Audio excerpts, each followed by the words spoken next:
Merħba, senjuri, il-programm Ras Imbras resqin aktar minn żmien resqin lejn l-appuntament elettorali ta' 8 ta' Ġunju. Llum Ras Imbras ma' Sandra Gawci, kontestat bħala kandidat tal-ADPD fl-elezzjoni tal-2022, kienet l-elezzjoni ġenerali, sena ilu kienet eletta kap tal-ADPD.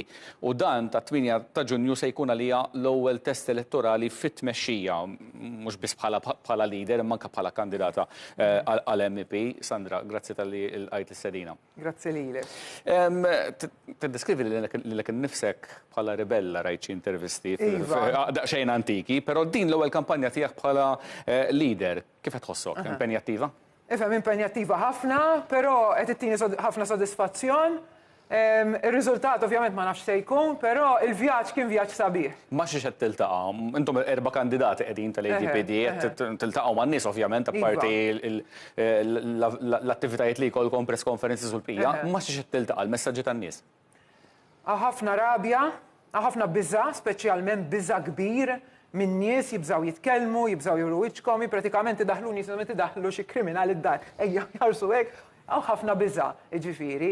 Tieħ il-qalb kbir, tieħ il-qalb jgħidulek kif ħajnbidlu l-affarijiet, dawk naħseb l-iktar 3 affarijiet li jolqtuni u li rridu naħdmu fuqhom. X'inhu l-messaġġ li qed wasilhom? Messaġġ ta' tama, messaġġ li iva nistgħu ma nħallux ħadd ieħor jaqtalna qalbna li l-affarijiet ma jistgħux jinbidlu għax flimkien vot, pass nistgħu iva l-affarijiet ninbidlu. Toqgħodux tgħixu iskom kulħadd qisu qed jgħix ġol babil tiegħu qisu nqata' mill-social media biex jippreserva saħħa mentali tiegħu jgħidlek għax tajt qalbi għax ma rridx nismi iktar xi toħossni ħażin. Le. Hemm nies iva li jemmnu li l-affarijiet jistgħu jinbidlu. Jiena hopefully u l-partit tiegħi ikun dak il-focus li jilaqqa daw in-nies u nuru li l-affarijiet jistgħu iva jinbidlu. Però ħares, din mhijiex elezzjoni ġenerali, hija elezzjoni għall-Parlament Ewropew. Ovvjament il-kandidati kollha, l-partiti kollha li qed jikkontestaw mhux qed jikkontestaw biex imexxu biex ikollhom pożizzjoni fit-tmexxija fil-gvern tal-pajjiż. Ġifieri il-messaġġ li qed twassal isma' tama nuqqas ta' biża' u dal-affarijiet kollha, ma fl-aħħar mill-aħħar fiex tridu jittraduċu ruħu dal-messaġġ? Jitraduċi ruħu li il-pajjiż ħajati iddawwar it-tmun minn dik li hija dejjem l-aħmar u l-blu għal Malta.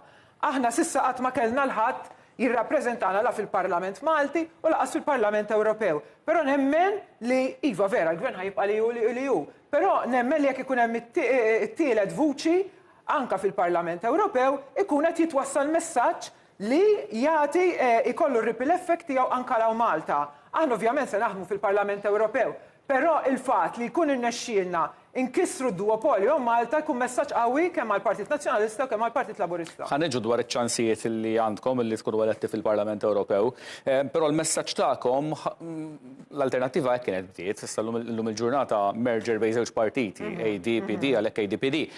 Però il-messaġġ dejjem kien fuq l-ambjent, fuq il-klima. Sa dan l-aħħar kien hemm dawl ħafna protesti madwar l-Ewropa min-naħa tal-bdiewa, jipprotestaw kontra l-Green Deal. Il-Kummissjoni Ewropea issa qed tiġi attakkata illi mewtet l-effetti tal-Green Deal wara il-protesti tal-bdiewa. X'pożizzjoni tieħdu intom fuq din? Ifhem, il-pożizzjoni tagħna hija li l-bdiewa rridu nsaħħuhom, irridu niffinanzjaw il-bdiewa li huma verament bdiewa mhux il-multinazzjonali li għandhom ħafna iktar finanzi, imma il-bidwi żgħir irridu nsaħħuh. Għax il-bidwi żgħir qed jieħu dik id-daqqa ta' ħarta u qed iħossu mhux protett mill-Ewropa, speċjalment meta jiġu importati prodotti li mhumiex mill-EU. Jgħidlek tajjeb, mela jiena irrid ngħaddi minn ċertu affarijiet biex ikolli prodott according to EU standards, u mbagħad jimpurtaw affarijiet minn barra li mhumiex tal-istess EU standards. Allura aħna rridu insaħħu il dak il-bidwi u nuruh li aħna qegħdin warah finanzjarjament basically għax hemmhekk hija fejn irid ikollna il-prodott Malti u l-prodott Ewropew li jkun ta' livell għaliex l-aħħar mill-aħħar huwa prodott li hu iktar b'saħħtu anke saħħa tan-nies. Il-Green Deal għandu jibqa' hemmhekk kif kien bl-istess miżuri, l-istess miri, l-istess inizjattivi li rridu jittieħdu li fl-aħħar mill-aħħar il-bdiewa kienu qegħdin jitkellmu kontriħ ukoll dan. Ifhem il-Green Deal mhux ġast tal-bdiewa, il-Green Deal huwa ħsieb li jinkorpora ħafna affarijiet, speċjalment fid-dawl tal-bidliet tal-klima u li qed naraw anke madwarna. Il-bdiewa kienu waħda minn dawk l-affarijiet li stajna nimxu aħjar, però nemmen li iva l-Green Deal għandu jibqa' għaddej, ovvjament jekk ikun hemm nies li kapaċi jiddiljaw biex anka pajjiżi bħal Malta li aħna żgħar, li aħna gżira, li għandna riżorsi limitati, ikunu nistgħu naġevolaw u nġibu aġevolazzjonijiet anka għalina. Fost affarijiet oħrajn fil-programm elettorali tagħkom titkellmu dwar id-difiża u tajdu ismandu jkun hemm diviżjoni netta bejn l-Unjoni Ewropea u n-NATO imma stati neutrali, allura bħal Malta, u hawnhekk qed nikkwota, għandhom ikunu inklużi f'kull diskussjoni fejn tidħol is-sigurtà tal-Unjoni Ewropea. Ġifieri minn band kienet tintuża ħafna snin ilu l-kelma à la carte, mela l-sħubija fl-Unjoni Ewropea, d-difiża, l-politika ta' sigurtà, di à la carte għandha tkun għal stati neutrali bħal Malta. Ifhem, inti meta tkun neutrali tista' tuża n-neutralità tiegħek a favur tiegħek biex inti tkun tista' tagħmilha ta' moderatur anke bejn pajjiżi. Ħalli inti dak li jkun jista' jarak li inti m'għandekx la aġenda ta' naħa u laqas aġenda ta' oħra x'inti neutrali. U dik nistgħu nużawha favorina, le mhix à la carte, aħna qed nużaw dak li hemm anke fil-Kostituzzjoni tagħna u nużaw favorina u iva anke favur l-Ewropa għaliex jistgħu jużawna bħala medjaturi bejn pajjiżi li jkun hemm xi konflitt madwarhom. Xi rwol għandu jkollha Malta fil-verità? Ġifieri bħalissa Malta għandha l-Presidenza tal-OSCE f'idea, darbtej kellha l-Presidenza wkoll bħalissa tagħlaq il-Presidenza tal-Kunsil tas-Sigurtà tan-Nazzjonijiet Magħquda. Taqbel mal-pożizzjonijiet li ħadet Malta fil-kwistjonijiet il-kbar li għaddejja madwar id-dinja f'daw il-fora? Ifhem, sissa il-pożizzjonijiet li ħadna kienu naħseb pożizzjonijiet pjuttost pożittivi. Nemmen li bżonn ta' aktar ħidma u anke aktar informazzjoni lejn in-nies għaliex naħseb li dwar dak li għandu x'jaqsam difiża il-messaġġ kien pjuttost ma kienx ċar speċjalment tan-nies u li jfehmu wkoll in-nies x'inhi difiża. Difiża mhux attakk. Ġifieri dik hija xi ħaġa li hemm bżonn li tiġi indirizzata. Ġifieri f'dal każ il-pożizzjoni ta' ADPD x'inhi difiża mhux attakk qed tgħid. Ġifieri li naqblu li jkun hemm difiża fl-Unjoni Ewropea dejjem ovvjament iż-żamma tal-paċi tiġi l-ewwel, però mbagħad tkun realista u tkun taf li jekk tiġi attakkat bħalma ġiet attakkata l-Ukrajina, inti jrid ikollok biex tiddefendi ruħok. X'inhuma l-miri ta' ADPD għal din l-elezzjoni tal-Parlament Ewropew? Ħankellmek ukoll fuq tal-Kunsilli Lokali, ma għalissa fuq tal-Parlament Ewropew. Ġifieri hemm 6 siġġijiet.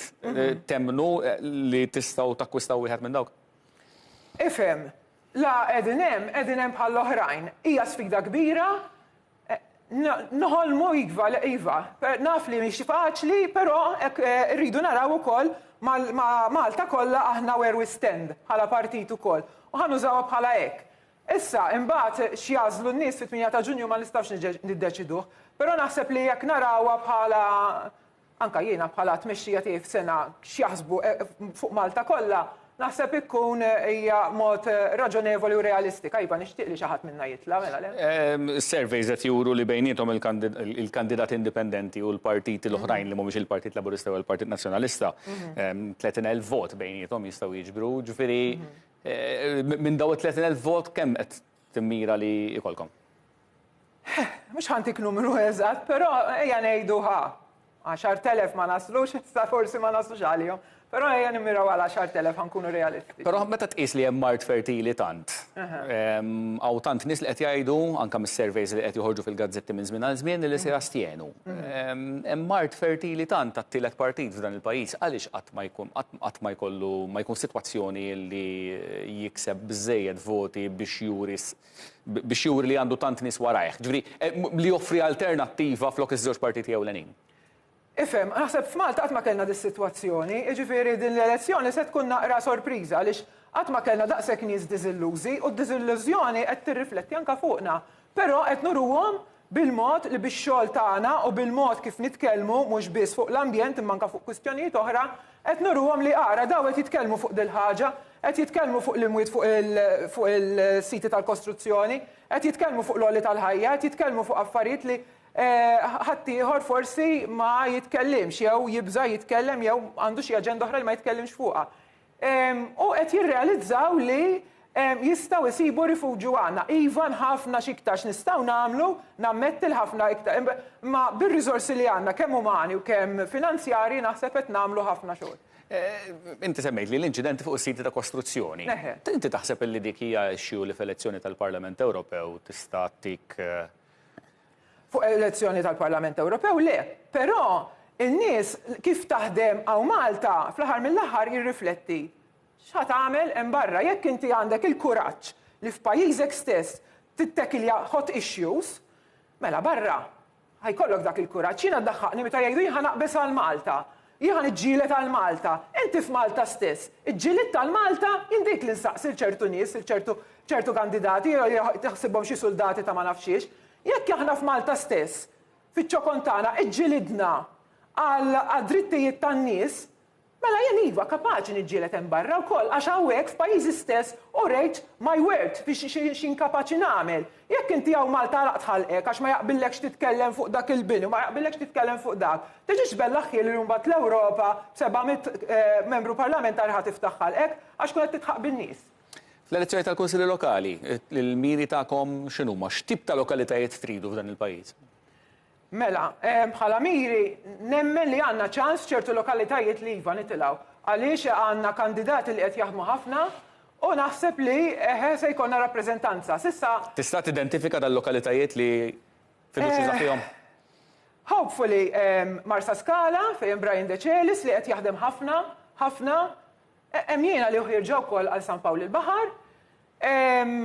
Nemmen ukoll il-Pietà b'Janet Walker li qed taħdem ħafna u l-istorja tagħha qed tmiss ukoll ħafna il-qalb tan-nies għaliex hija storja li tikxef ħafna loopholes u li hemm fil-kostruzzjoni eċetera u anke bħala sigurtà meta bniedem jispiċċa bla dar xemm u speċjalment x'memx. U naħseb ukoll Birzebbuġa għandna l-Melissa Begli li qed taħdem tajjeb. Semmejt 4 lokalitajiet, 2 minnhom jinsabu fin-nofsinhar ta' Malta, 2 oħra fit-tramuntana. Ġifieri bażikament taħsbu li għandkom bejn wieħed u ieħor ftit appoġġ mhux ħażin f'żoni differenti tal-pajjiż. Iva, u għax naħdmu. Kieku ma naħdmux kieku noqogħdu ċiċċibeqqi ngħid le, hemmhekk m'għandniex ċans, però la nara li daw il-kandidati li jiena nemmen fihom qed jaħdmu mela iva. B'mod ġenerali, l-isfidi li għandhom in-nies fil-lokalitajiet tagħna x'inhuma? X'intom tippruvaw tindirizzaw fihom? Mela, it-tul ta' żmien li għandhom x'jaqsmu pereżempju ma' xogħol tat-toroq li jkunu accountable in-nies li jieħdu over ċertu xogħlijiet. Iva, titiżommhom accountable naf li mhix taħt il-Kunsill Lokali, però m'għandux dak li jkun iżommu accountable għalfejn pereżempju ħal-Balzan li għandna wkoll kunsilli radu żgħir il-Semvella it-toroq imaqluwajn kollha u kollha f'daqqa u ħadd ma jaf xejn u ħadd ma jaf l-affarijiet il-Kunsill għandu jkun jafhom u għandu jgħidhom lin-nies. Mhux qisu kollox misteru. Jiġifieri dik l-indafa across the board l-indafa hija problema li nżommu ambjent nadif u l-ispazji miftuħa. In-nies għandhom għaċċa l-ispazji miftuħa xebaw dal-bini bla doċċ u naħseb li nipproponu li jkollna spazji miftuħa hija xi ħaġa li tintoġob min-nies. It-triq il-qudiem għall-ADPD wara dawn l-elezzjonijiet, inti x'tikkunsidra bħala suċċess fil-verità wara u mbagħad minn hemmhekk il-qudiem biex inti kontatt le sena ilu li ADPD għandha bżonn rebranding, bidla fl-isem. X'tikkunsidra bħala suċċess biex tkompli u t-triq il-qudiem għall-ADPD u wara li jsir dan ir-rebranding? Mela, li jkollna kunsilliera eletti u li bħala numru ħanżom li konna mqara 10,000 vot fuq xiex nibnu. Naħseb li ikkun stepping stone anka biex nagħmlu l-kuraġġ in-nies jingħaqdu magħna. Għaliex no one wants to join a loser, nkunu onesti. Però jekk inti tara li sar ċertu tibdil li hemm ċertu goodwill li tara ċertu riżultati, x'laħar mill-aħħar riżultati, rridu anke riżultati. I'm a very, very sore loser, ġifieri ngħidha pubblikament u ma nħux gost nitlef, però dawn mhux affarijiet li huma fidejja ġifieri. Jiena naħdem man nies mbagħad huma jiddeċiedu. U nimxu minn hemm. Fuq ir-rebranding? Fuq ir-rebranding dik hija xi ħaġa li konftemt anke ma' sħabi tal-eżekuttiv li kif eżatt jispiċċaw l-elezzjonijiet tal-MEP u tal-Kunsill irridu naħdmu fuqha. Għax jiena l-ADPD kien għamel iż-żmien tiegħu, irridu nbidlu, ma għadux iktar ADPD, issa imxejna xi ħaġa oħra u nimxu minn hemm ukoll. U rrid rebranding sura u kif suppost li jirrifletti l-bidla li tant irridu. Sandra Gawci, awguri għal dawn l-elezzjonijiet, grazzi ħafna tal-li kont miegħi programm Rasim Bras. Rasim Bras kuljum mit-tnejn sal-ġimgħa. Fit-3 ta' war nofsinhar, fis-6 u nofs ta' filgħaxija u ssibuna wkoll fuq YouTube. Nsemmilkom.